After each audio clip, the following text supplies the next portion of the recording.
NASA astronauts break silence on the mystery hospital visit after 235 days on the ISS, the International Space Station. Dr. Michael Barrett, one of the crew, said they were still piecing what had happened together and what would not be commenting further about this.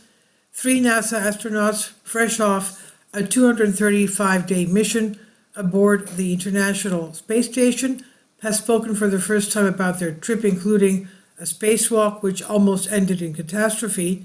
However, the crew refused to discuss a medical incident which resulted in one of them being briefly hospitalized after their return to Earth. After splashing down in the Gulf of Mexico October 25th, the unnamed astronauts spent a night under observation before being reunited with their fellow crew members at the Johnson Space Center. NASA had not released any details citing medical privacy, but did confirm the astronaut was in good health and will resume normal post-flight reconditioning with other crew members. Crew 8 pilot Dr. Mike Barrett, a physician astronaut, said, "I know there's interest in our post-flight medical issue where we detoured to a hospital. Space flight is still something we're continually learning about. Surprises come up, and this was one of those times.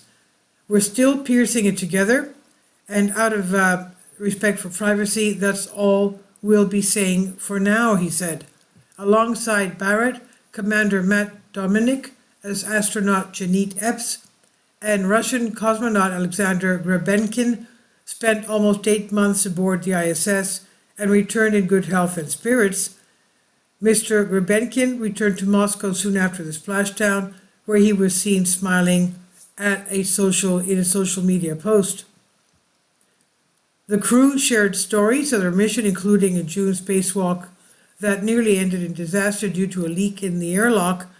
During preparations for a spacewalk on June 24, astronaut Tracy Dyson, who along with cosmonauts Oleg Kononenko and Nikolai Chub returned to terra firma, that's our Earth of course, on the Soyuz MS-25 spacecraft in September, noticed water leaking from an umbilical in the airlock, which in turn caused ice to form throughout the chamber. And she reported that there's water everywhere. I've got ice all over my helmet, she said. Dr. Barrett called the situation dramatic as ice particles filled the airlock. Dyson managed to reattach the faulty umbilical despite her ice-covered gloves and impaired vision, which Barrett described as nothing short of heroic.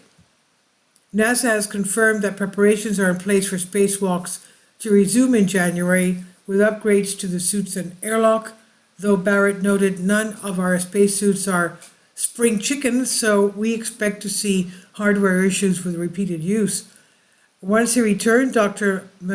Dominic said little things like sitting comfortably in a hard chair took several days to get used to. The two astronauts who served as test pilots for Boeing's Starliner, Butch Wilmore and Suni Williams, will remain at the space station until February, flying back with SpaceX Starliner, returned empty in September. And this is on Express UK by Syrian McGrath. Please leave your comments and thank you for your support.